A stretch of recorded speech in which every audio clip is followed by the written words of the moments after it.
Israel orders the evacuation of more than 1 million people from northern Gaza ahead of what's expected to be a massive ground invasion. Hello, I'm Arnold Naidu and this is The Heat.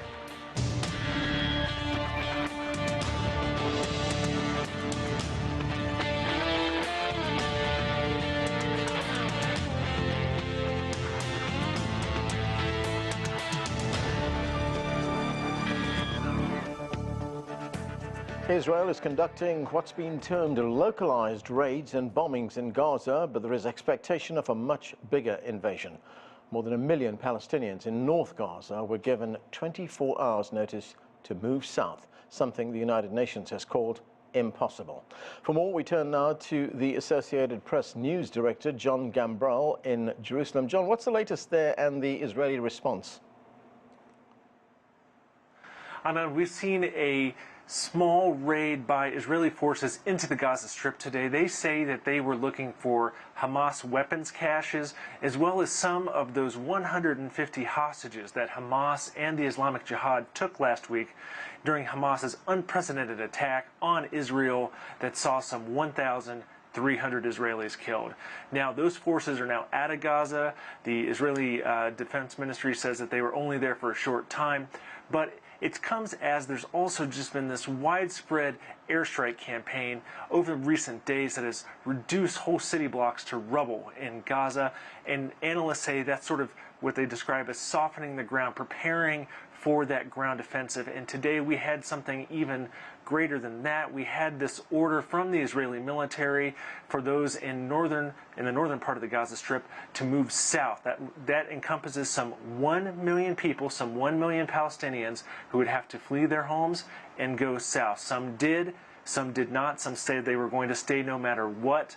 Today we also had Hamas say that some 70 people died in an airstrike targeting those trying to flee south. The Israeli Defense Forces have not acknowledged that strike up to this point. Meanwhile, we also saw Israel launch a series of drone strikes in Lebanon targeting the Shia militia Hezbollah. Hezbollah has had some exchange of fire with the Israelis as this airstrike campaign has been going on. We don't know exactly what the Israelis targeted, but unfortunately tonight we also had an Israeli shell come across the Lebanese border and hit where journalists had gathered. One video journalist for the Reuters news agency was killed. 2 of his colleagues were injured. 2 others from the Al Jazeera news network and then 2 others from Agence France Presse also were wounded in that attack. Anand. John, the United States Secretary of Defense Lloyd Austin, he's arrived in Israel. He arrived there on Friday. That's after the visit by the U.S. Secretary of State Antony Blinken. What can you tell us about what the U.S. is doing right now amid the violence that we're seeing? This is all part of this wider effort by the United Nations to show their support for Israel as it prepares for this ground offensive and continues its actions against Hamas. Now, Austin arrived in Tel Aviv and he offered really strong words of support for the Israeli military, describing them as professional, saying that they were going to do what they needed to do. Austin also made a comment where he said this was, quote, no time for neutrality or false equivalency. This is all part of sort of what analysts is seen as a series of green lights the American administration has given for the Israeli military to move forward with this ground assault, with these airstrikes. But as this is going on, it's raised concerns for human rights activists, United Nations, and others that if Israel goes in, that as they attack potentially Hamas positions, that it will be the civilians inside the Gaza Strip who are caught in the middle. Already in this fighting, we've seen some 1,900 people killed. That's according to the latest figures from the Gaza Health Ministry. And as this war goes on, those numbers will rise. Anand. Thanks, John. That's Jon Gambrell reporting from Jerusalem. Well, to continue our discussion, let's bring in our panel. From Massachusetts, Sara Yael Hirschhorn is a historian and political analyst. Here in Washington, D.C., Khalil Jahshan is Executive Director of the Arab Center. Barbara Slavin is a Distinguished Fellow at the Stimson Center. And Edmund Ghareeb is an academic and Middle East expert. Welcome to all of you. Khalil Jahshan, Israel is conducting a sustained bomb attack on Gaza. Large parts of the territory have already been reduced to rubble. 1,800 people dead at the last count we had, and more than 7,000 injured. And now, as we just heard from our reporter, Israel is ordering the evacuation of more than 1 million Gaza residents from the northern part of the territory to the south. The United Nations says that is impossible. Where do you see this heading?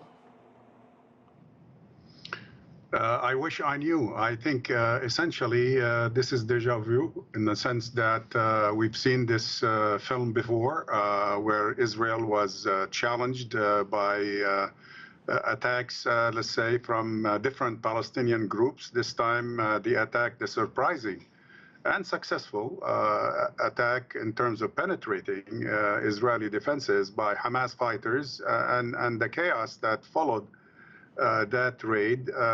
Essentially, the Israelis tell us that they feel compelled to decimate Hamas and destroy the Gaza Strip. I mean, we've been hearing racist remarks by Israeli leaders, from the Prime Minister telling us that you haven't seen nothing yet, to the Defense Minister describing people as human animals or monsters.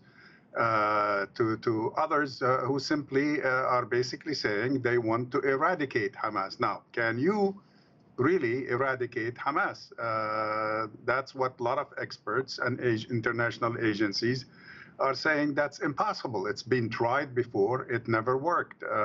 Israel tried it at least 3 or 4 times, and yet the outcome was the exact opposite. So I have a feeling we're not going to see a solution to the problem as a result of the intense response by the Israelis. We are going to see a lot of civilians dead, definitely. There is no doubt about it. Thus far, we've seen at least 1,530 Palestinians killed, according to the health ministry in Gaza, including, by the way, 500 children and 276 women.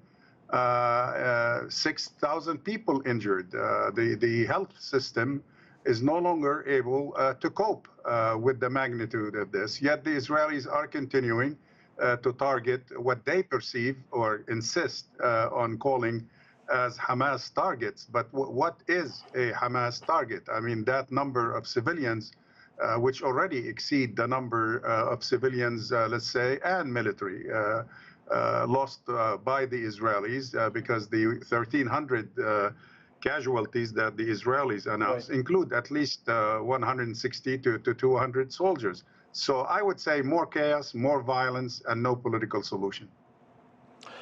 Sara Hirschhorn, great to have you with us. Welcome to the show, and thanks for being with us. The Hamas attacks over the last weekend left 1,200 Israelis dead, thousands more injured. Among those who were killed, among those who were injured, are women, children, the elderly. Now, of course, as we've just heard, there is much talk of an Israeli ground invasion. Israel has already started bombing Gaza. What do you believe Israel's ultimate goal is? Well, I agree with our previous speaker that the aspiration of the Israeli military at the moment is to decapitate Hamas leadership and essentially to destroy Hamas infrastructure in the Gaza Strip, perhaps with a reoccupation of the Gaza Strip to stabilize the situation and also be able to launch extraction efforts of these over 120 captives that were taken into the Gaza Strip, elderly women, children, families who are now being held hostage by Hamas. But it is a good question about whether you can kill an idea, that is, whether there will still be remaining support for Hamas despite grave destruction of their leadership capacity and control and command structure, and what may happen going forward, especially if this ground invasion is not a short-term offensive, but a much longer and deeper occupation. Barbara, Israel has cut off essential supplies to Gaza. It's cut off water, food, electricity, and fuel to the territory. One of the territory's major hospitals, the Shifa Hospital, is now at capacity, treating people who've been injured. If the Israeli goal is deterrence, and we heard something of that from the Prime Minister Benjamin Netanyahu, in which he said, look, now the Palestinian people will see how Israel responds when Israel is attacked. I mean, do you think the kind of action that we're seeing right now is going to subdue the Palestinians? Well, I have to tell you honestly, I feel torn on this topic. What happened last weekend was so atrocious, so unprecedented. The young people who were butchered at a concert, the families that were killed in the kibbutzim.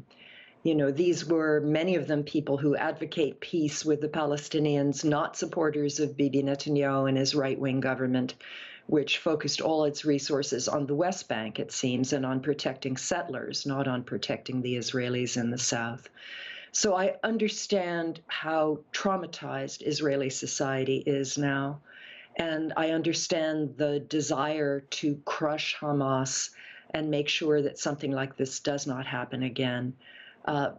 But I share the concerns of your other speakers that this is maybe a short-term solution, if that. I'm also very worried about the consequences of a ground invasion in terms of a trap for Israelis, really, for Israeli soldiers who will get bogged down. The United States certainly is familiar with the perils of urban warfare in places like Fallujah in Iraq, and I just worry that it's going to be a bloodbath on all sides. At the end of the day, there are still Palestinians and Israelis. There are still Arab citizens of Israel and Jewish citizens of Israel, and they have to find a way to live together and to provide rights and dignity to all sectors of the population, or there will be, if not another attack by Hamas, then by some other group. Because the root causes are the fact that the Palestinians have no prospect of their own state and are treated terribly, especially in the occupied territories. So that has to be a focus for when the fighting ends. But in the meantime, I think we're in for a really dreadful period, even worse perhaps than what we've already seen. Edmund, Ghareeb, we're seeing horrifying pictures of the carnage that has taken place in Israel, as well as what's happening in Gaza right now. Something that we're not hearing at all are any calls from any of the major powers in the world for a ceasefire, and I'm talking about allies, close allies of Israel, particularly the United States. There's been no call for restoring calm, for any kind of ceasefire. In fact, Democrat members of the United States Congress who did call for a ceasefire and de-escalation have been called, quote, repugnant and disgraceful by the White House official spokesperson. Why is there no call for any kind of ceasefire from the White House? Clearly, the White House has expressed its point of view. They have come out in support of Israel. As Secretary Blinken said when he was in Jerusalem, basically he told Netanyahu that the United States will stand with Israel to as long as there is an America will stand by Israel. I think there are a number of reasons why we see this. Of course, the surprise, first of all, and the destruction that was witnessed. But this was not expected. At least there is a failure of Israeli intelligence.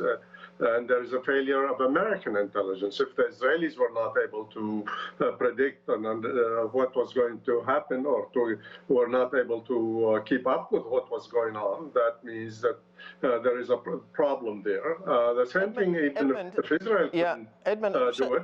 I just want to stop you there for a moment, Edmund. You know, when you say there was a failure of intelligence, there was information that came out today that the United States intelligence services did warn Israel that something was about to take place. And we've heard reports earlier in the week that the Egyptians had warned Israel that something was afoot, that Hamas was about to conduct a raid of some kind.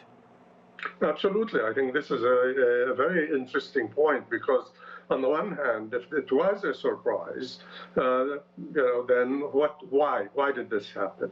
I think part of it, Israel was in a very difficult situation. There was division over the efforts by the Netanyahu government, the right-wing government, radical government, which tried to change the role of the Supreme Court, and it led to large demonstrations in Israel, divisions within the country. There was even a division between the security forces. There was a report coming from Haaretz, which said basically that Netanyahu did not have a very good relationship with the chiefs of the security services, and in fact, he criticized some of them sharply. So that may have been a factor. To a certain extent, also, I mean, the United States. I wonder what it said to the Israelis. But clearly, Sullivan, the Security Council advisor, said about a week and a half ago that this is one of the calmest periods in the Middle East. If that's the case, that shows a clear misunderstanding of what's going on the ground and the position of the United States. And I think there's no doubt that the ignoring of the Palestinians, the marginalizations of Palestinians, basically the frustration of the Palestinians, their anger, the fact that we have seen many Palestinians imprisoned, many killed, many tortured, and their lands being taken over by settlers. All of this has led to a rise in the tensions, in addition to the fact that both Israel and the United States seem to ignore the Palestinian demands, Palestinian rights and go ahead to make peace with some of the Arab countries. The need for a solution, it's a solution on the Palestinian question, not with the Arab countries. Because right now, this has made it almost next to impossible, at least for the foreseeable future, that we're going to see a continuation of this normalization. All right, I want to get to Khalil Jahshan. Khalil, as I said earlier on, the United States Defense Secretary, Lloyd Austin, is in Jerusalem right now. Before he got there, the U.S. Secretary of State, Antony Blinken, was in Jerusalem as well. He's been holding talks in the region with leaders in Egypt, in Saudi Arabia, in Jordan as well. This is what Blinken had to say about his visit. Let's listen. We mourn the loss of every innocent life, Israeli, Palestinian, Jew, Christian, Muslim, as well as civilians of every faith and every nationality who've been killed. Let's not lose sight of why this is happening. So I'm wondering, Khalil, if the United States is not calling for a cessation of hostilities, what is the point of Blinken's visit to the region? Political visit. Essentially, the president, who is managing this crisis personally from the top, seems to believe that at this time, the only thing he would like to do is reinforce the Israeli capabilities, militarily and otherwise, raise Israel's morale, help Israel overcome the shock of this unprecedented surprise that they faced. He accepts the logic that this is the 9/11 of Israel, and Israel needs help, so in spite of itself. So, he is swallowing essentially the logic, the rationale, and of the Israeli government, despite the fact that there is no love lost between him and Netanyahu. There is a long history of animosity between the two. But considering the context, the fact that we are embarking on a presidential election, Mr. Biden feels that this is the only option that he faces, and he feels that the assertive, if you will, support for Israel, the one-sided support for Israel that he has expressed over the past few days, the past 7 days, needs to continue. That otherwise it will be showing weakness, henceforth. Not only the arms supplies to the Israelis that already arrived several days ago, actually, particularly in terms of missiles, but the presence of actual military, naval ships and troops in the region to try to prevent this from becoming a real serious challenge for the Israelis. The threat, of course, is directed, risky threat, frankly, because it could materialize. It might not today, it might not tomorrow, but the presence of these troops could make this limited risk a reality down the road. The threat is, of course, addressed at Hezbollah in Lebanon and at Iran. Yeah, you know, Sarah, to say that this is a rough and dangerous neighborhood, of course, is an understatement. We're also seeing rising tensions on the Israeli-Lebanese border, as our reporter told us. Israel had used a drone to bomb the area. A journalist was killed. Several others were injured. And this was the response from Hezbollah's Deputy Secretary General, Naim Qassem. This is what he had to say. Let's listen. We as Hezbollah are contributing to the confrontation and will continue to contribute to it within our vision and plan. We are fully prepared, and when the time comes for action, we will take it. So, Sarah, how great is the risk that this conflict could widen to involve Hezbollah? Well, I think Biden's rather now, famous words, if you were thinking about getting involved, don't, is really a signal that the United States, as much as Israel and other regional partners are concerned, particularly about engagement of a second front with Lebanon and with Hezbollah.